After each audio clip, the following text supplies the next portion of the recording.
This KFAN podcast is sponsored by Builders and Remodelers, exclusive Twin Cities provider of Elements Windows. Get the highest quality windows at unmatchable value. Visit buildersandremodelers.com for more details. Tyler Reddick here from 2311 Racing. The rush of racing? Nothing beats it. But Chumba Casino comes close. Chumba's got fast spins, fun games, daily bonuses, and all the action you can handle. Now that's a ride. Ready to hit the throttle? Get in the driver's seat and head to ChumbaCasino.com. Let's Chumba. Sponsored by Chumba Casino. No purchase necessary. VGW Group. Void where prohibited by law. 21 plus. Terms and conditions apply. Come on. Why is this taking so long? This thing is ancient. Still using yesterday's tech? Upgrade to the ThinkPad X1 Carbon. Ultra-light, ultra-powerful, and built for serious productivity. With Intel Core Ultra processors, blazing speed, and AI-powered performance, it keeps up with your business, not the other way around. Whoa, this thing moves. Stop hitting snooze on new tech. Win the tech search at Lenovo.com. Lenovo. Unlock AI experiences with the ThinkPad X1 Carbon, powered by Intel Core Ultra processors, so you can work, create, and boost productivity all on one device. Mint is still $15 a month for premium wireless. And if you haven't made the switch yet, here are 15 reasons why you should. 1, it's $15 a month. 2, seriously, it's $15 a month. 3, no big contracts. 4, I use it. 5, my mom uses it. Are you playing me off? That's what's happening, right? Okay, give it a try at mintmobile.com/switch. Upfront payment of $45 for 3-month plan, $15 per month equivalent required. New customer offer first 3 months only. Then full price plan options available. Taxes and fees extra. See mintmobile.com.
What's going on? Good morning, Paul. How are you? All righty. As we were saying yesterday, those D tackles, Hargrave and Allen, I mean, they caused so many headaches Monday night. You and Lieber talked about it all game, and then you learned they had 13 pressures. That was fantastic, and good morning. Good morning. Yes, it was. And it's kind of like you get excited about new toys, and then you don't see them in the preseason at all. And then you can't forget about them. And then you finally get a chance to see them out there in real life. And both of them, Jonathan Allen and especially just, I think Javon Hargrave is such a good fit for what Flores wants to do. And, I mean, he had a couple one-on-ones with the center that were things of beauty. And then you look forward, you see an Atlanta team coming into town. You know, they've got some new people across the front, the center of which is okay. And it's like, okay, here's that matchup. So expect to see a lot of Javon Hargrave again this Sunday. So Sunday night. So I'm just excited. Those are the things that get you going week in and week out. This is Pete Bercich, the analyst for the Minnesota Vikings audio network. He also has a YouTube channel. It's called Eye in the Sky. Subscribe to it. And if you head to YouTube, just search Pete Bercich and or Eye in the Sky, and you will be home. This is courtesy of Sukup Manufacturing and Sukup.com. Should Jaden Daniels have been the first quarterback taken in 2024 and not Caleb Williams? Maybe Bo Nix first? What do you think? Well, I mean, if you take that snapshot today, there's no doubt that Caleb Williams is an unbelievable talent. You saw how difficult it was just for the Vikings to contain him. And I think that's the most frustrating part of watching the film is how much more productive or how much better our defense could have played if you could have just kept him in the pocket. Now, easier said than done, but we gave him a couple really easy opportunities, especially on the touchdown that he had. We had Grenard coming underneath the tackle, and you didn't have anybody covering for him in the pass rush. And we kind of just gave him a soft edge, and he took it. My point is just he moves well. He's a very, very good talent. The question is why and how is the fit for him into any system been rough? I mean, I think he got away. He still sees the rush. There's still a scar there from getting sacked 68 times last year. And him pulling the football down, and then the inaccuracy, I believe, is just him altering his mechanics because there's a defensive lineman in his face or an offensive lineman getting pushed into his lap. And we saw it. He just started sailing the football, and as the game went on, he got less and less accurate. Any of the throws over the middle were just not really on target. So whatever that problem is, they've got to fix it. And but that Bears offense also has to realize that their coordinator and their head coach is an aggressive play caller, and they need to adopt that attitude because right now I don't think they have it. Why do you think the Vikings started so slowly on offense Monday evening? Some of it's just timing, and some of it's just keeping it. You don't want to go out there right away, I don't think, and put J.J. McCarthy in a pistol formation on the road in a very noisy environment against a defense you don't know very well what they're going to do, and then have him make those kinds of throws and decisions early. So keeping him under center, running the football, keeping things pretty simple was really the plan. Don't give him too much to overload him. Hopefully this weekend that playbook will open up a little bit. But that's every time he got to the top of his drop, he was pulled off of it. He was pressured or something was going on. So nothing really went the way that it was planned to go. And it settled down. Once we started running the ball a little bit, takes the edge off the pass rush. And then, just getting reps, getting snaps. I think that's the timing of it all is what I'm talking about. It just never looked right.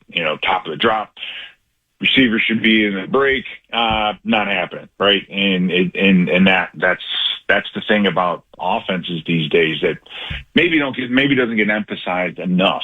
Is the timing of it all is so important.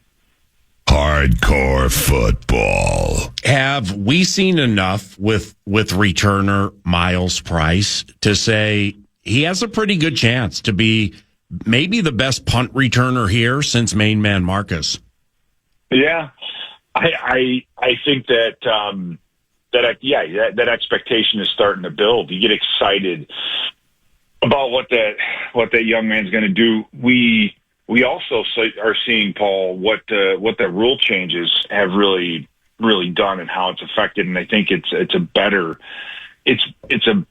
play because the kick returns matter now. They matter again, and because if you mess that thing up, the ball's coming out to the 35 or to the 40, and you're giving offenses a really, really short field, which is what we did with the Bears. They had their field position was so much better. My point, though, is the kid got lit up and he held on to the football. And that was really the one thing that you worry about or you have a concern with when you have a young kick returner is, you've been hit in college, but this is a different level. You got guys that are a play away from being starters and some starters out there covering kicks, and these guys can hit.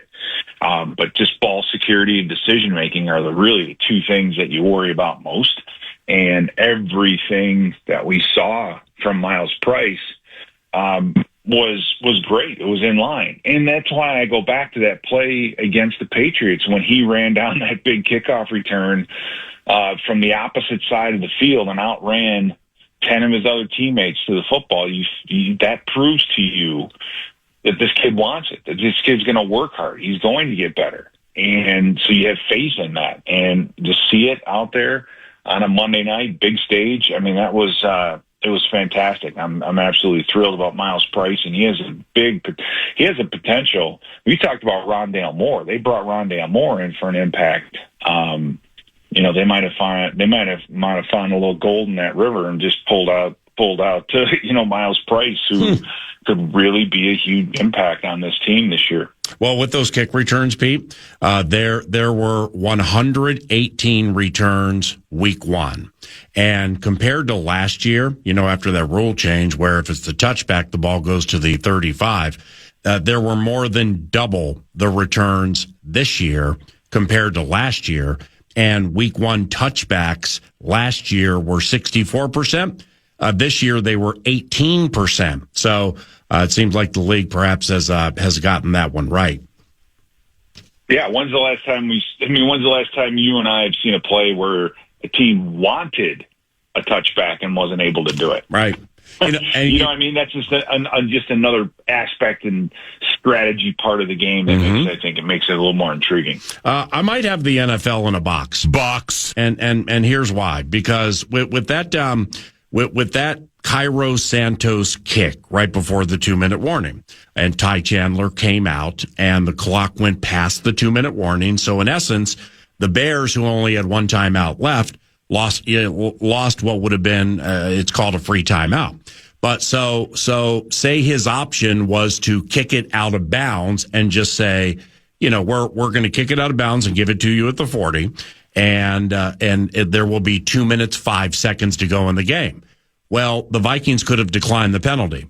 So then they do it again. Then the Vikings decline it again. I'm not kidding you. I mean, this is a little bit of a box here. I mean, there's no way around it, right?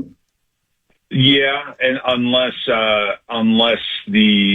depending on how that penalty is assessed, if it happens over and over and over and over again, I mean, we could have been stuck in a loop, in that regard. So, what do you do then? I guess you can't do it because you'd be sitting there all night. It wouldn't make sense. Yeah, you do. I think you got a program that's infinitely repeating. It's kind of one of those, stuck in a loop deal. Good call. Green Bay is surging up everyone's power rankings off the Lions win. And true, it looked quite good, but let's see how they handled Jaden and Debo and the gang with Washington tomorrow night. A team that killed the Lions last year in the divisional round. What do you think? And then we also got to see how Detroit plays against Chicago to get a feel for where Detroit is and how far off are they. They have some young interior linemen that obviously made a number of protection mistakes in that game. Goff is not a guy that can make things happen with his feet. So you're going to get Thursday night game is going to be absolute blast to watch. You know what I mean? I'll be wearing all my Commander's garb. I jumped on Amazon and ordered a couple Jaden Daniels things to wear for Thursday night. Yeah. Wait till you get back home and you open your mailbox. A game-worn Billy Kilmer is going to be in there for you, my man. It'd be like, hail to the Commanders. Pete Bercich with some excellent film study at Vikings.com. Is that posted yet from yesterday? No, not yet. I gotta get back and do it all. So it'll be a little bit later this week. But I'm going to take a really good look at the Atlanta Falcons, look ahead, and because we don't know much about the Falcons, right? I mean, is AFC South the whole thing? They really they had the Buccaneers on the ropes. That's a game that they could have easily have won, or at least pretty closely won. It was a wild game. They had some really strange things happen, which was interesting. A lot of bad kicking. Tampa Bay kicker missed a field goal and an extra point, a short one. Koo missed a field goal that would have tied it at the end. So, but in between, Bijan Robinson's a very, very good running back. They're using him differently. They're kind of doing what we're doing with Aaron Jones and moving them all over the place. Michael Penix is running that pistol 3-step passing game very, very well. It's going to be interesting to see what they're going to do with Drake London. I know he's a little bit nicked up, so that's getting ready for Sunday night. We got to turn the page and get moving forward. Well, Michael Penix has made 4 starts. He was 58% last season and a little better week 1 this year, that Bucs game. Is accuracy potentially a problem for that young man? Not after seeing Caleb Williams. And let me know, that's not a summary judgment. That's saying from what we saw out of Caleb on Monday night, you turn on the film and watch Penix from Sunday afternoon, and it's completely, it's different. He's very strong arm, very accurate. You can get him off his spots though with some pass rush. He looked pretty good. He gets the ball out quickly. I mean, even if you're free to the quarterback, it's tough to get there because they're getting that. It's a quick release, so you got to be able to handle 5 receivers, empty formations, a lot of quick throws. They want to run after the catch, that sort of thing. But Penix looked really good. He looked really good, and then when they needed it at the end in the 2-minute drill. He pulled the first play, he scrambled, and then he made a couple really good throws and got them in the field goal range with, I think, 52 seconds left on the clock when that drive started. So he's slow. He's growing into a very, very, very good quarterback, left-handed, which makes things a little bit different. So he's going to want to scramble to his left-hand side. And, he's an impressive athlete, so I think the Falcons have themselves a good quarterback. How about this? The Analyst. Flores and quarterbacks who have played 2 years or fewer. He's 2-0 versus Caleb Williams. He crushed C.J. Stroud last year, beat Will Levis, beat Bryce Young, 5-0 since he arrived. Is it easy for Brian Flores to confuse the kids because Michael Penix is next in line? No question. And in that regard, the looks and the different things that he can throw at a young quarterback, get them off their game. And that's a huge, huge thing. And we've talked about this before. It's just how well our defense does against younger quarterbacks because of that.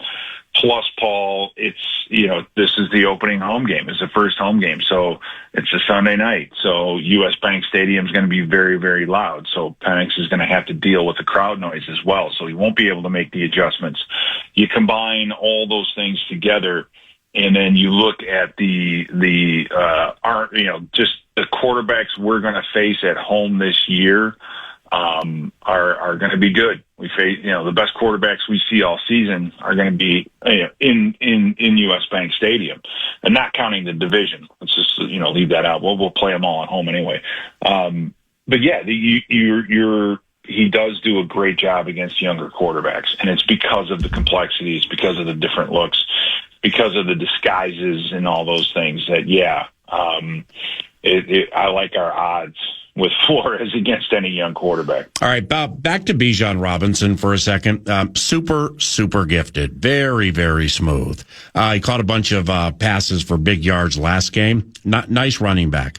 I want to see him in big games. And follow me with this. Because how about this from last year? The Falcons are 6-3. Then they start losing. All right? They lost like 5 in a row. At 6-3, Bijan Robinson had 4 rushing touchdowns. They start losing a ton. He has 8 touchdowns over 5 weeks. I'm just never sure what to think about big box score players when teams are losing a lot or they're bad teams. Know what I mean? Yeah, you looked at the thing that's changed with Atlanta from a year ago. Was they had a zone running game that was unbelievably efficient. Handing the ball off to Bijan, who's a very, very good running back, and with the offensive line that they had, it was very difficult to get them in lost yardage situations. They were just so good at what they did. That was their identity. They did it very, very well. They just don't have the people up front. And is it Newzil or Newzil, or Ryan Newzil, their new center? The center. Bergeron, their left guard, Lindstrom. It's that the group in the middle just isn't what they've had. And then Elijah Williams, their tackle, one of their tackles, their right tackle, I believe, he just really struggled throughout that game. So you're not seeing that same part of it. So now, and again, they're taking Bijan and they're moving him around, and he's a good receiver, but he dropped a couple of balls yesterday that were pretty simple plays. They're getting him the ball in space, which is what you do with your athletes. Right. So they're utilizing him a little differently. And I think they because of the changes at offensive line and how they're using Bijan, they've taken the teeth out of it, so to speak, right? And it's becoming, I think, a little bit easier to defend. Now, when Robinson gets the ball in space, look out, because he can break a 50-yarder like he did against Tampa Bay. You miss a tackle on this guy, he's gone, right? Especially in space. Lastly, and we quick twitch chatted it between plays Monday night when the game was of the, say, sluggardly variety. But I want to do it again in a different way. There was a 14-year-old Pete Bercich. He was a football player in the city of Chicago and quite good at it. So good, he got a scholarship from Notre Dame. That year was 1985. And Monday night, we got to see a celebration and a ton of the 85 Bears who were rhapsodized that evening. Now, and when you were 14, loving this team, did you have a favorite player and why? Oh man, the two guys I loved Otis Wilson and Wilbur Marshall. Mm-hmm. I mean, those two guys, and Singletary's in the mix too, but the outside linebackers. I mean, Wilbur Marshall they just ran and they hit, and they were just so physical, fast, and just blowing people up. And I believe it was Wilbur Marshall when he hit one of the quarterbacks from Detroit, and the guy, you could tell he was knocked out midair before he even hit the ground. I mean, they just brought it every single week, and I actually ran into both of them. I believe it was a year or two ago inside of Soldier Field, and I think Otis Wilson had his fur coat on, the whole thing, and I walked up to him and I said, "Listen, you have no idea who I am, but you guys were my heroes back in the day. I loved you, thank you, and see you later." And they laughed obviously and had a good time with it. But seeing that attitude and that defense of that 85 team, I don't know if it's ever been recreated or will be recreated, with Mongo and Hampton and Perry, with the first real 300+ pound athlete, one of in the league. And man, what a fun year. Walter Payton, obviously. It was, I wish that for any 13, 14, 15-year-old kid out there to have their football team win the Super Bowl, right? It's just the perfect time to fall in love with the game, perfect age. And, hopefully for Viking fans, that's going to happen here pretty soon. My man, I'll see you this weekend. Safe travels, and thanks for the time, okay? All right. Thanks, Paul. Look forward to it. See you. See you, bud. Pete Bercich. He is the analyst in booth for the KFAN Minnesota Vikings audio network. And I'm Paul Allen. Nordo produces, courtesy of TimberTech and TimberTech.com. What's on deck 9 to noon includes Florio 940, the Scribe 10 o'clock, and the Vox of all Voxes ever to Vox at 11 o'clock. Vikes Bites are next. Good morning. This is 9 to noon. Step into the world of power, loyalty, and luck. I'm going to make him an offer he can't refuse. With family, cannolis, and spins mean everything. Now, you want to get mixed up in the family business. Introducing The Godfather at ChumbaCasino.com. Test your luck in the shadowy world of The Godfather slot. Someday, I will call upon you to do a service for me. Play The Godfather now at ChumbaCasino.com. Welcome to the family. No purchase necessary. VGW Group. Void where prohibited by law. 21 plus. Terms and conditions apply. Life moves fast. A new home, a new baby, a new chapter. But without an estate plan, your future's still vulnerable. With Trust and Will, you can name guardians, start a trust, create healthcare directives, and more. All online in about an hour. It's attorney-designed, state-specific, and built to protect what you love. Plans start at just $199, and every plan is safe, secure, and kept completely private. From families with young kids to adults caring for aging parents, Trust and Will makes it simple to take control, without a law office, paperwork stress, or court delays. Go to trustandwill.com and use code RADIO to save 20%. Start your plan today. Don't wait for life to force your hand. Estate planning is one of the smartest, most loving things you can do. Trust and Will is an online estate planning service. See website for details. Trust and Will.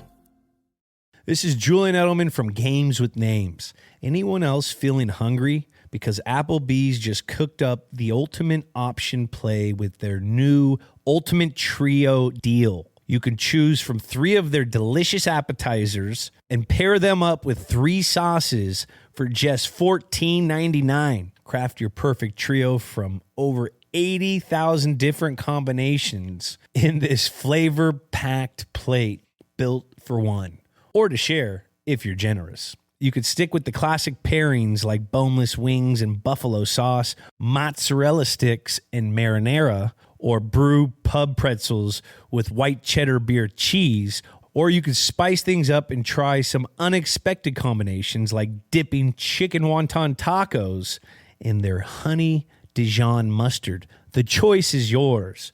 The Ultimate Trio is the perfect way to hit all your cravings in one plate and turn appetizers into an entree. It's time to head to your neighborhood Applebee's or order online today. That's eating good in the neighborhood. Whether you're watching college football or flipping between games on Sunday, sound quality matters. A Sonos home theater setup, especially the Arc Ultra soundbar, delivers immersive surround sound and deep bass that makes every play, every hit, and every cheer feel larger than life. And when you're on the go, the Sonos Ace headphones are a game changer. Lightweight, crystal clear, and with up to 30 hours of battery life, they're built for everything, from podcasts to post-game analysis. Visit Sonos.com to explore the full lineup. Vikes Bites. Vikes Bites indeed. Vikes Bites brought to you by Thousand Hills Lifetime Grazed Grass-Fed Beef. You can shop online. Box of meat shows up at your doorstep. You can also go to your local Coburn's, Kowalski's locations, local co-ops. Proud sponsors of Gophers Athletics. Go Gophers at Cal this weekend, by the way. But Thousand Hills, a Clearwater, Minnesota company. Love you. Eat local. It's delicious beef. I was going to, and you guys touched on it at the end of your conversation with Pete Bercich there. Sneak peek at next week. You know, whether it's practice today, and I... No, you nailed it. It's the schedule goes like this. O'Connell speaks at 1:15. Then about a half hour later, Aaron Jones and J.J. McCarthy will be available. Then they have a walkthrough at 4:35. Oh, well, Vikes Bites is written for tomorrow then. That's fantastic. I want to hear what J.J. has to say. I want to hear what Showtime has to say. It's going to be awesome. Showtime. But a little sneak peek in next week, and part of that conversation, by the way, walkthrough style bit today, which is technically the first day of practice, but they had a Monday game, so we're chilling, we're getting healthy. Looking to hear for updates on health, not just Harrison Smith, who I still kind of question in my head in terms of a defense, by the way, up until that final scoring drive that irritates me. Cole Kmet up the seam, completely uncovered, sweet one-handed catch. Adunze gets into the end zone late to make it more interesting than it should be. I want to see from this defense, like missing Harrison Smith, what did that mean and how quickly we can get 2-2 back. Also excited to see CD out there, number 71, Christian Darrisaw. So paying attention to the health aspects of the team throughout the week. I got to believe Darrisaw plays Sunday night because if he was as close as I and other media members felt. Close enough for a pregame workout, right? You're on the field trying to get that vibe. And he was on the trip, right? That has to mean that he's either close to being cleared or he's cleared, but they were just being super safe. So, I got to think it's about 85%, 90% he plays Sunday night. I can't wait to see Darrisaw back on the field. Can't wait for it. To the Falcons, sneak peek at next week. Sneak peek at next week. Home regular season debut for the kid QB, by the way. Handled business in the end in prime time. Now we get to see him on our turf in a regular season game. Let's make sure he comes out of the tunnel last, right? I mean, shouldn't we do that? Smoke emerging from the fog with the dragon. Yeah. I think number 9's got to come out last. We'll see how they play that. I agree, and that's like one of the first things I bring up for the Vox of all Voxes ever to Vox is, after Monday night, and I don't exactly know who makes this decision on whether it's the defense or the offense introduced, but, what do you do here? Is the last one number 18, the mighty Justin Jefferson, or is it 9, J.J. McCarthy? I think in a vacuum, you have to do JJ. Mm-hmm. Jefferson, bigger star, more accomplished. He's on his road to beautiful things. His career's been fantastic. Yeah. It's got to be number 9. Yeah, go ahead and tell 18 that 9's the last one introduced. I think 18 would be okay with that. I think he gets it. So do I, but that can be tricky sometimes. Well, that's fair. Well, it's not my job to tell them. Let's just introduce the defense and make the grave digger last and get people to go crazy for him, and then we don't have to deal with this. Can you picture Roach hitting you with that decibel level? Oh, yeah. Hitting you with the low tones, grave digger. Oh, that sounded good the way you did that. Damn. Well, what might sound good tingly on Sunday night is if Youngway goes the wrong way. So here it is. 6 seconds to go in regulation. Buccaneers 23, Falcons 20. Youngway coup from 44 off the left hash mark. Pinion to hold, McCullough to snap. If he makes it, we're overtime bound. Snap, spot. Kick from Coup is away. What? No good. They went from coup to boo. They did indeed. Youngway going the wrong way. He's a career 86% guy, one of the better, more consistent kickers in the NFL until last year, PA. Missed 9 field goals, only 3 of which were 50-plus. Missed a few inside 40. The worm may have turned, and he's going the wrong way and maybe set for a bad day. Youngway coup. And I bring that up because this Falcons team, and it's going to kind of drag me into the QB here momentarily. You touched a bit on him with Bercich. I thought Penix looked pretty damn good in that opener against the Tampa Bay Buccaneers. 65% completion guy, threw a TD, had 3 first downs with his legs, which is interesting because Penix is kind of a break glass in case of an emergency in terms of the run. That's not his thing. Yeah. And so I think the kid can spin it almost 300 yards. But in the end, the biggest part of this offense on Sunday, it appears, was from this guy. Robinson comes back in the lineup. London and Casey Washington here to the near side. 2 tights to the left. Penix in the pistol on 2nd and 5. Tampa showing 4 on the line and 6 in the box. In motion comes Washington. Penix a play fake. Looks. Michael from the pocket. Back near side. Here's Robinson. He'll get the first down. 40, 35, 30. Bijan 25, 20, 15, 10, 5. Touchdown Atlanta. Oh, boy.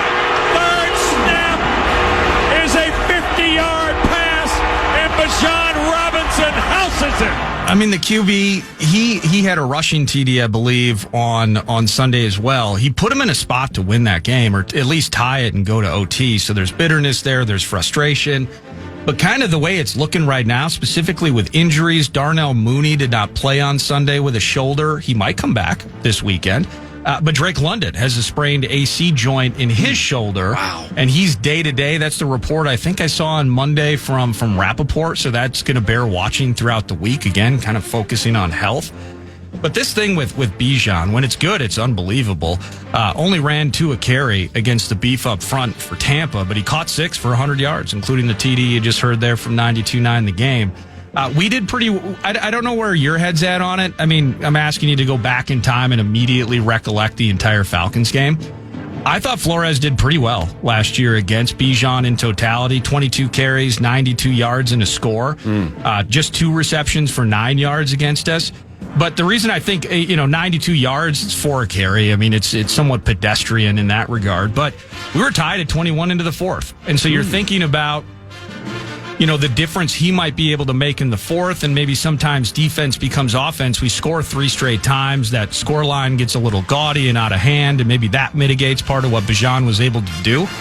And maybe that'll be part of the story on this weekend. But the way we handled Swift the other night, where Caleb was finding those rushing lanes and getting all he wanted earlier in the game. But Swift was not dynamic. Swift was not explosive. He caught 3 balls, had a couple opportunities where if he makes a guy miss, there's some extra yards, but he never made a guy miss. Now, Bijan is more dynamic than Swift, but I'm just interested to see how Flores handles him, and it lends to some optimism based on what I saw a year ago. But Bijan, I think, is a massive A topic as we sneak peek at next week. Hey, no doubt. And Florio with PFTs around the corner. That was a lot. A couple of things. Mooney with his injury, that took place in late July. So we're coming up on 2 months with Darnell not practicing or playing. The London potential omission would be massive. And Penix, his athletic ability in that Buccaneers game was good. And Flores, 5-0 against quarterbacks over the last 2 years in a game, who have only played 2 years or fewer. That's a gaudy record, but Todd Bowles, who coordinates the defense for Tampa Bay, he's really good too. This will be a wonderful challenge this weekend. We'll discuss it with PFT, next. Step into the world of power, loyalty, and luck. I'm going to make him an offer he can't refuse. With family, cannolis, and spins mean everything. Now, you want to get mixed up in the family business. Introducing The Godfather at ChumbaCasino.com. Test your luck in the shadowy world of The Godfather slot. Someday, I will call upon you to do a service for me. Play The Godfather now at ChumbaCasino.com. Welcome to the family. No purchase necessary. VGW Group. Void where prohibited by law. 21 plus. Terms and conditions apply. Life moves fast. A new home, a new baby, a new chapter. But without an estate plan, your future's still vulnerable. With Trust and Will, you can name guardians, start a trust, create healthcare directives, and more. All online in about an hour. It's attorney-designed, state-specific, and built to protect what you love. Plans start at just $199, and every plan is safe, secure, and kept completely private. From families with young kids to adults caring for aging parents, Trust and Will makes it simple to take control, without a law office, paperwork stress, or court delays. Go to trustandwill.com and use code RADIO to save 20%. Start your plan today. Don't wait for life to force your hand. Estate planning is one of the smartest, most loving things you can do. Trust and Will is an online estate planning service. See website for details. Trust and Will. This is Julian Edelman from Games with Names. Anyone else feeling hungry? Because Applebee's just cooked up the ultimate option play with their new Ultimate Trio deal. You can choose from 3 of their delicious appetizers and pair them up with 3 sauces for just $14.99. Craft your perfect trio from over 80,000 different combinations in this flavor-packed plate built for one. Or to share if you're generous. You could stick with the classic pairings like boneless wings and buffalo sauce, mozzarella sticks and marinara, or brew pub pretzels with white cheddar beer cheese. Or you could spice things up and try some unexpected combinations like dipping chicken wonton tacos in their honey Dijon mustard. The choice is yours. The Ultimate Trio is the perfect way to hit all your cravings in one plate and turn appetizers into an entree. It's time to head to your neighborhood Applebee's or order online today. That's eating good in the neighborhood. Whether you're watching college football or flipping between games on Sunday, sound quality matters. A Sonos home theater setup, especially the Arc Ultra soundbar, delivers immersive surround sound and deep bass that makes every play, every hit, and every cheer feel larger than life. And when you're on the go, the Sonos Ace headphones are a game changer. Lightweight, crystal clear, and with up to 30 hours of battery life, they're built for everything, from podcasts to post-game analysis. Visit Sonos.com to explore the full lineup.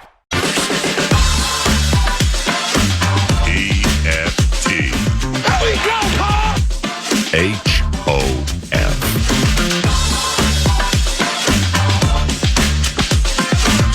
Mike Florio, NBC's Football Night in America, which means Sunday night. The focus is on the Minnesota Vikings and the Atlanta Falcons. Also peruse ProFootballTalk.com, as many of us do multiple times a day. Mike joins us now. I think the Vikes go 2-0 Sunday night, and here's why. Brian Flores is 5-0 since getting here against quarterbacks who have played 2 or fewer years. The kids just can't keep up with his tricks. What do you think about all that? And good morning. Well, and good morning. It reminds me of the record that Bill Belichick had against quarterbacks the first time he encountered them, and the younger they were, the harder it was for them to understand exactly what was going on. Brian Flores mixes things up, makes things unpredictable, and even though Caleb Williams on Monday night was slipping away from the pressure and making things happen with his legs and had some on-target impressive throws early, I believe that by the end of the game, when things changed and he seemed a little shaken, a little rattled, a little too focused on what was in front of him, I think that contributed, frankly, to him badly missing DJ Moore right after the Cole Kmet catch, the 35-yarder that put the Bears in business. If he hits Moore, who had sprung free, they score that touchdown with plenty of time left and an opportunity to get the ball back and not just tie the game and force overtime, but possibly score another touchdown once they had re-seized the momentum. And that's the importance of a play like that, but it's also the significance of having the quarterback not quite seeing ghosts, but accelerating maybe a little faster than he should, making decisions faster than he should, and delivering a ball without having that extra split second to target it properly. When Monday night was 17-6 Bears in the fourth quarter, how much chance did you give the Vikings to win? Well, I thought it was over after the pick six, and I think most people would assume that it was over after the pick six. But the defense did such a good job of keeping what felt like a 34-3 game from being worse than 17-6. It provided that opportunity. It was like the snooze button for the offense, and eventually they got out of bed. They quit hitting the snooze. But once the 50-yard field goal was missed by Cairo Santos, and of course 50 yards is now regarded as basically automatic, and it's 17-6 and the Vikings get the ball, I looked over at my son, and I said, "Is this possible? Like, even though there's an opportunity, and even though it's a 2-score game, the offense hadn't done anything, so they had to do something." And it's just amazing how the planets lined up in that moment. And I think a lot of it is Kevin O'Connell and J.J. McCarthy forced the planets to align, got the players to believe, and the next thing you know, it's 17-12. And I remember after that touchdown, the great pass to Justin Jefferson down the middle of the field in the end zone, Alex and I just kind of looked at each other and was like, is this actually something that has a chance to happen? And then boom, 3 and out, and boom, right down the field, 3 plays, 60 yards, and the Vikings are ahead. I couldn't believe what I was seeing, and I kept thinking the bottom was going to fall out all the way up until the very end, that last play when the loose ball was recovered by the Vikings. I still didn't believe they were going to pull it off. It really was amazing. There aren't many games that teams can win when they've been that sluggish for 45 minutes. I don't remember a Vikings team doing it that way. It's just so hard to come back from that. I think that's what makes Monday night so memorable, because it was a rare type of win, and it also coincided with the first game for J.J. McCarthy when we're all trying to figure out, what does this kid really have? What can he really do? And was it the right decision to entrust the job to him when Sam Darnold could have stayed, Daniel Jones could have stayed, Aaron Rodgers could have come, Kirk Cousins could have come back? There were all these different options at quarterback. So I think there was extra attention to the situation and that question, that up or down, is this the guy? And he goes from looking like not the guy after the pick six suddenly to the guy that you want in purple with the horns on the helmet for 15 years. I didn't think Ben Johnson's debut was great, but who cares? I mean, it was just one game. How did you see it? Well, I kept waiting for that trick play and waiting for that trick play. Where's that trick play going to come from? Right. He admitted this yesterday. I mean, he made 2 critical mistakes, and I always say that, a great decision by a coach rarely wins a game. A bad decision by a coach can lose a game. And the red flag that was thrown on the T.J. Hawkinson catch and non-fumble, that was a mistake, and Johnson admitted that yesterday. Now, Johnson said he thought the knee was up, which tells me he should probably get his eyes checked.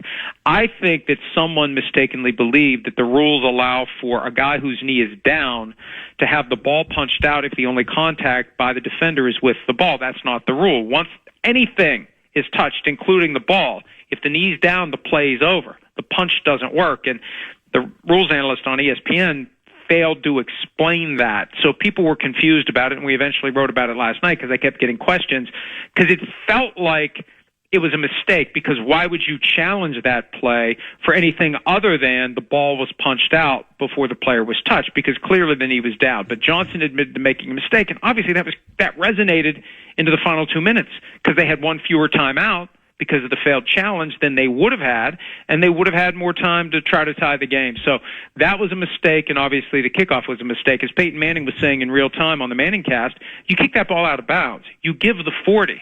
If you successfully kick it out of the end zone, you're giving up the 35. You've got all these kickers now who are practicing not banging it out of bounds. They're trying to place it. All of a sudden you tell your kicker, bang it out of bounds like we did in the old days, and he didn't get it out of bounds. And I loved how ESPN handled the camera work with Ty Chandler, and it was a combination of Chandler looking over to Kevin O'Connell giving him the bring it out gesture, and then at the very end, and Alex noticed this, he's like, watch how he kind of nods to the other guy like, oh, well, I guess we're doing this. And it was just beautiful. It was genius, because they had to get through the 2-minute warning in order to maximize the amount of time that was going to come off the clock before they would punt. Well, off that box, I think we have the NFL in a little bit of a box here, and hear me out on this box. So you kick it out of bounds. Ball goes to the 40, right? Well, what if O'Connell or what if said coach declines, and then they do it again, and then he declines again?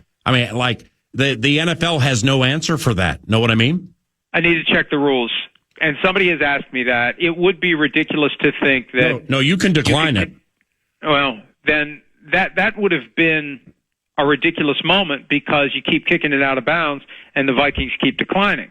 What do you do? Right. Are they still playing the game this morning? Right. Right? Yeah. I don't know how that would be handled. Yeah, and give you it a raised check. a good point that I'm going to...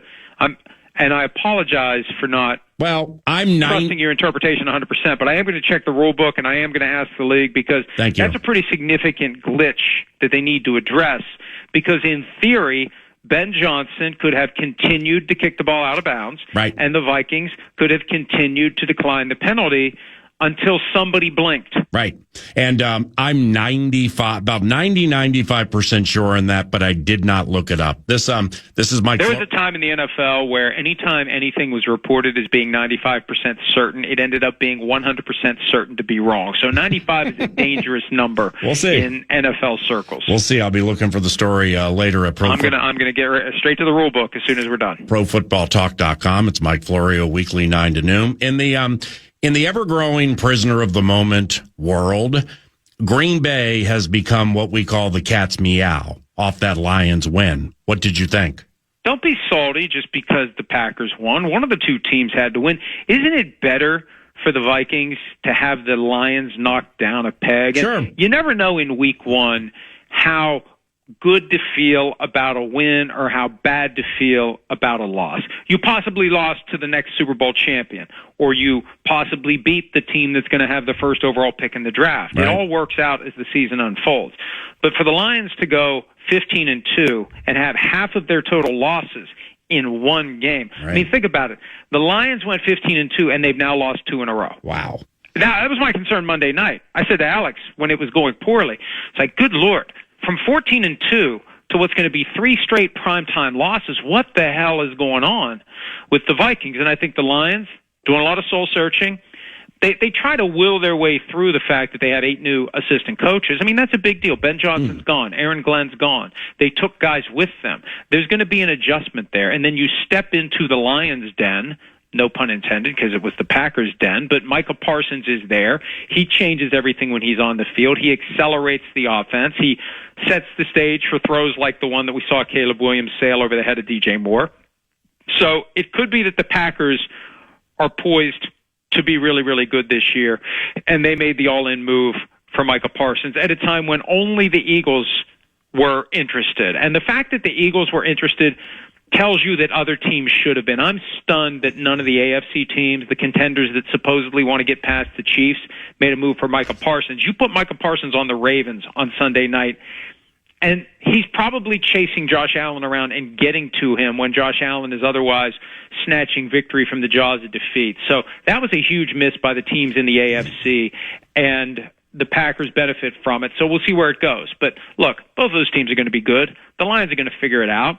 Maybe there's some stuff that the Vikings can pick up from the film, and as we see more and more games with John Morton now running the offense, right, maybe the Lions will be different without Ben Johnson, and that brings them back to the pack. But now you got to worry about the pack because, you know, I think back to Reggie White in '92, Charles Woodson in 2006. It wasn't immediate, but eventually both guys were key contributors to Super Bowl champions. Hey, that Green Bay front seven was dominant. Only way to look at it. And I'm not sure what to think about Detroit's new offensive coordinator, John Morton.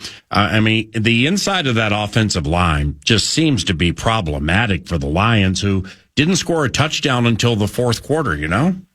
Well, and when you lose a couple of those guys, one to retirement, another guy leaves via free agency, you've got to get things figured out. And the problem with the training camp process now and the reduced preseason, basically the first month of the season, we've heard this for years now, it was 2011 when, as a result of the CBA negotiations, the owners agreed to a bunch of stuff that didn't cost them anything, like reduced practice time, no two-a-days, padded practices don't happen nearly to the extent they used to.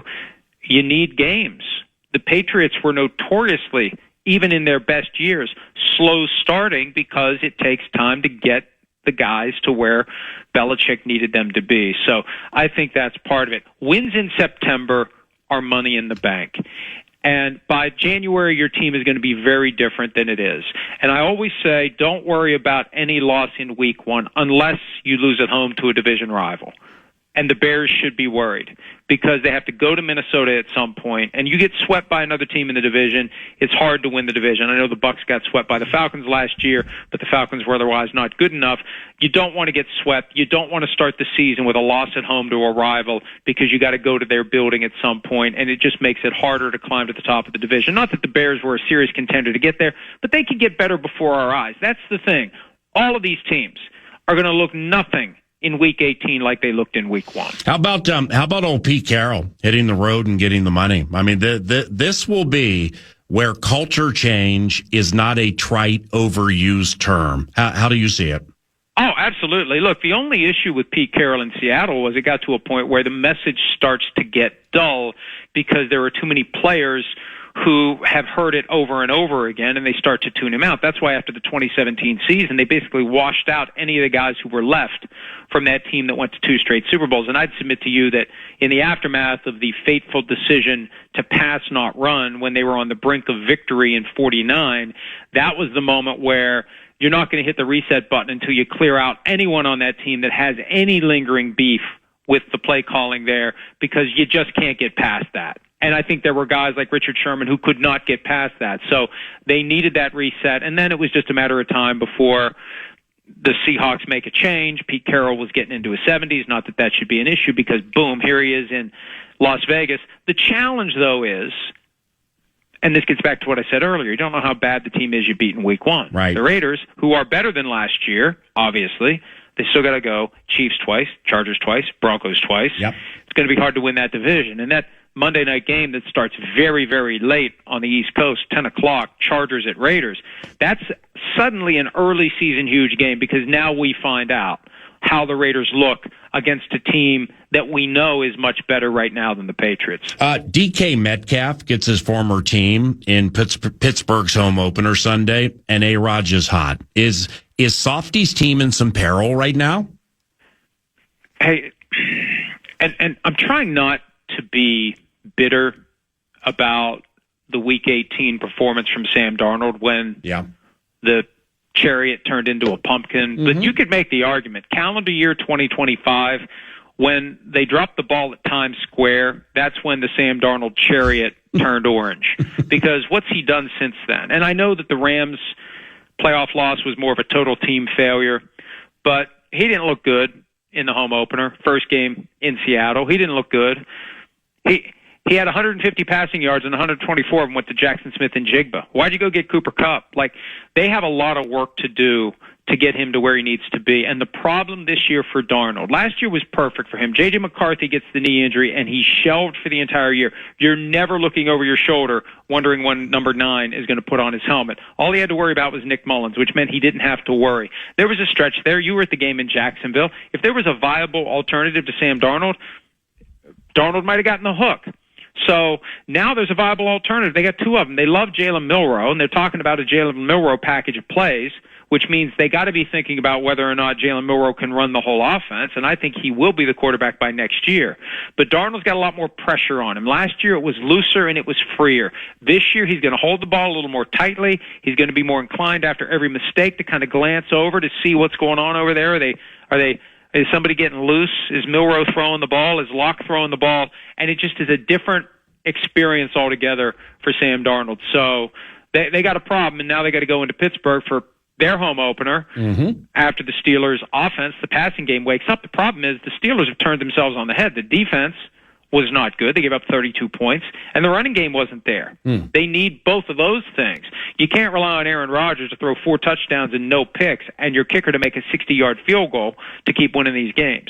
We got a tweet from somebody named Jay Pipes who says, no, you can't decline a kickoff that goes out of bounds. Play is dead, and ball goes to the 40. So there you go. Yeah, but I'm sure you'll check. Well, I'm still going to check because, and no disrespect to Jay Pipes, but this is just something that we need to confirm. It's a question that's out there. It's an issue that needs to be resolved because it does potentially expose what would have been a screwy perpetual loop of kicks out of bounds. Give me your best 30 seconds on this to close. Your book, Big Shield. Where can people get it, and what is it about? Well, thank you very much for the opportunity to do that. They can get it at Amazon. The ebook is still only 99 cents. I have been tempted to jack up the price because it is selling like proverbial digital hotcakes. The print edition is $14.99. I'm looking at the box of them that I've finally gotten from Bezos. I mean, come on, Bezos, let's hurry this up. Print these things up and get them to me. And if it has something to do with the fact that the things are selling like printed hotcakes, that's fine. I can wait. But I got to start sending some of these out to some friends and to some contest winners. But it's about gambling, professional football, not necessarily the NFL, wink, and the mob. And it is a cautionary tale on what can go wrong if someone falls victim to the temptation to take the inside information that is rampant in professional football and sell it to someone who would then utilize it to rig bets in favor of himself and the criminal organization that employs him. It has been well reviewed. It is doing well. And I encourage everyone right now, it's 99 cents. Pull up Amazon, 2 clicks, it's in your phone. You can read it at your leisure for a mere 99 cents. There is no better bargain you are going to find. And if you're a football fan, if you're a sports fan, if you like mob stories, it's right in your wheelhouse. Check it out. You will enjoy it. And I guarantee you, money back. I'll send you $1, a crisp new $1 bill. If you truly read it all and you don't like it, I will send you $1. The best. And I will see you tomorrow at 7:30 on PFT Live. Thanks, Bob. Yep, see you, bud. Mike Florio, ProFootballTalk.com. We localize it with the Scribe around the corner. It's KFA. Every business has an ambition. PayPal Open is the platform designed to help you grow into yours. With business loans so you can expand and access to hundreds of millions of PayPal customers worldwide. And your customers can pay all the ways they want with PayPal, Venmo, Pay Later, and all major cards, so you can focus on scaling up. When it's time to get growing, there's one platform for all business. PayPal Open. Grow today at paypalopen.com. Loans subject to approval in available locations. Does Friendly have a taste? If it does, it's probably like Hello's peppermint-flavored anti-plaque and whitening toothpaste. Brush away plaque, show tartar who's boss, and remove surface stains to naturally whiten. Hello's thoughtful and flavor-forward products make brushing your teeth feel like a confetti-filled bathroom dance party. So say hello to hello. with the always cruelty-free, never tested on animals toothpaste that's made to spread smiles. Visit HelloProducts.com and let Hello add some everyday yay into your life. This is Julian Edelman from Games with Names. Applebee's just cooked up the ultimate option play with their new Ultimate Trio deal. You can choose from 3 of their delicious appetizers and pair them up with 3 sauces for just $14.99. Craft your perfect trio from over 80,000 different combinations in this flavor-packed plate built for one, or to share if you're generous. You could stick with the classic pairings like boneless wings and buffalo sauce, or you could spice things up and try some unexpected combinations like dipping chicken wonton tacos in their honey Dijon mustard. It's time to head to your neighborhood Applebee's or order online today. That's eating good in the neighborhood. It's football season, and now you can get anything you need for game day delivered with Uber Eats. Well, almost anything. You can't get a running back. But baby back ribs? Yes. Uber Eats, official on-demand food delivery partner of the NFL.